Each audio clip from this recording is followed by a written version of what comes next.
in everything we do. If I'm going to be hired, someone who is white sitting behind the desk cannot say to me, gee, you know, I don't see too many people in the field of architecture that is your color. I don't know how you would work out here. Right. They can't give that honest answer. They'll have to skirt around it and probably will never trust me, even if they do hire me, to make the decisions that need to be made on a project. And all of that is about compensating Yes. for the disease that is, in fact, racism and prejudice and things of that nature. And racism, and one of the things that I think is really important to understand is we always talk about racism. The problem with just talking about racism has to do with prejudice and the power of prejudice. Yes. And so I, as a black person, can say, well, gee, I don't have any power. I'm not racist. But in fact, I am prejudiced. You know? And so one of the things that we all have to deal with this problem. And until we do, we're not going to get any further. In our history, we have tried to, in some way or another, legislate this problem from the very beginning. You know, Thomas Jefferson goes ahead and writes things about everyone being equal, and then later on, Abraham Lincoln goes to war based on the fact, to some extent, about slavery, even though there was economic issues in that were the bigger issue, but slavery was a huge issue over that. And then you had the whole movement with Martin Luther King, and out of that, once he hit his death, then you see certain laws of civil rights and things of that nature that happens. And the problem is, to some extent, they were somewhat successful to a point, but you still had massive prejudice going on and massive racism going on anyway. And it's because of the fact that I can't legislate to make you like me. And so that becomes a problem. We have to deal with this the way no one else wants to deal with it, and that is, it's sin. And looking at it from that, it's an action of the heart. I don't like you. We call that a hardening the heart in the Yes. tradition, don't we? Yes. Yeah. And so until we look at it that way, we can't really address it successfully. And I think for each individual, they're going to have to look at it and really deal with it, and be honest, and to say, you know what, there are people I don't like. There are times where there are perceptions that I have, and these perceptions, I actually act on them. And then maybe I need to drop those perceptions and see each individual as just that, an individual. Right. Is this part of what you were talking about earlier, Blenda, when you said we're not even aware of what we bring to things? This country has the American narrative, the story that we tell, and it goes back so far in that we believe that European Americans, whites, are honest, hardworking, industrious. The unstated part of that is that people of color then, if I'm honest, no, they're less honest. If I am hardworking, are they lazy? And on and on and on. It's an unnamed, invisible bias that affects everything we do.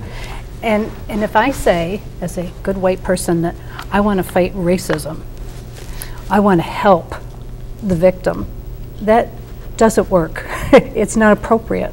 What I need to do is work on what I can work on, which is namely my white privilege, recognizing it. When I drive, as long as I follow the speed limit, and the rules, and I'm sober, I don't expect to get pulled over and ticketed. A person of color doesn't have that advantage. They will be very likely picked up. Absolutely. And before I had this sensitivity training, I had no idea I mean, I remember being in the room with someone, a person of color who said that, and I said, "What? Really?" And they just rolled their eyes like, "You don't see it. You don't get it. Right. It's invisible." So that's the work I have to do as an individual, changing my heart, changing my views on things. That's a big job. That'll take my life. One of the things that I think has been eye-opening about all these things, the training and the discussions, is that most people have no intention of being prejudiced or racist or biased. They're well-meaning. They would like to see everyone as brothers and sisters, but it is this awareness of a dynamic that is still with us in many, many ways. The good news for me is that I can do something about my white privilege. I can't fix the system. I didn't create it, but I can do something when I see an obvious injustice. What do you do? Well, good question. First thing I have learned to do is listen to people of color. Let them tell their story, because you have so much to give me that I wouldn't know otherwise. You know, honoring your culture, your heritage, the experiences you've had. That's a good start. Listening, right. And not assuming that I know what's best for somebody else. That's a big thing. Yes. In as much as we all bring biases, we all bring assumptions that we have particular ways that this could be solved from our point of view. Right. It would be good if you blah, blah, blah. Yeah. And I think also we can't wear our hearts on our sleeves. You know, I shouldn't be offended if you ask me something that I look at and say, wow, I can't believe you actually asked me about that. You know, when I was growing up, there would be a lot of times I would be the first black person to do everything, be involved in this or that. And so when I went off to college, on the first college I went to, my roommate had never personally met a black person in his life. And so he had all kind of questions. He wanted to know about my hair, which at that time, and this isn't, you know, 200 years ago. But at that time, I had a lot of hair, and he wanted to actually to touch it. And so, you know, it could be very, very offensive. Instead, you know, he was curious. Right. He was curious. And I have to be willing enough to allow that to actually happen. And that we have become so sensitive to things. Right. We kind of stop a lot of that. And in the process, people don't get a chance to know enough about us. And so the ignorance is really sort of a driving force in all of this. That's a good way of putting it. Even those folks who are well-meaning don't cross the barrier because I'm afraid of offending. That's right. Or asking the wrong thing, or saying it the wrong way, or using the wrong term. And all of those things block are actually connecting. I think if our heart is right and we develop relationship, I can take a risk of saying the wrong word or the wrong term to you, you know, as long as it's a respectable term. And that's a hard jump for white people to think, oh, do I dare say that, and whatever. It's just part of friendship and relationship.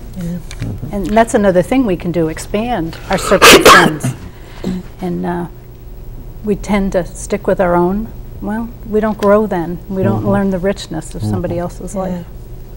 It's funny, you would hear stories of young men going to Vietnam. Right. And of course, they're all put together no matter where they came from. And so you would find situations where you have this white young man from Alabama and he's with a black young man from New York City. And later on, because of the war and everything, they become close friends. And one of the things that happens is, you know, all of the prejudices that are there are overridden by the fact that, gee, I need your help because I could be killed. You need my help because you could be killed. And all of a sudden, it gets down to survival, and we need one another. What we don't realize, as we sit in our homes and everything, and we have everything nice, that I don't need you to survive. In actuality, I do. I need all that you bring to the table, and you need all that I bring to the table. And that's one of the big problems that we have. That's exactly right. It isn't just because you've lived through a war together and needed to help each other then. We need this here and now in our day-to-day life, each other. And our country suffers because of it. It suffers every day in business because there aren't enough people of color put in management positions. What's the importance of that? To a great extent, a lot of the deals that go on is just like a gigantic poker game. And if I know how you play, because I've studied you, I'm going to be very successful against you. But if I don't know how this person over here plays, disadvantage. Right. We don't use all the advantages that we have in this country. And we have a lot of them. A lot of advantages, and we don't use them. One of the things that was great was in World War II, there was a battle that was going to happen.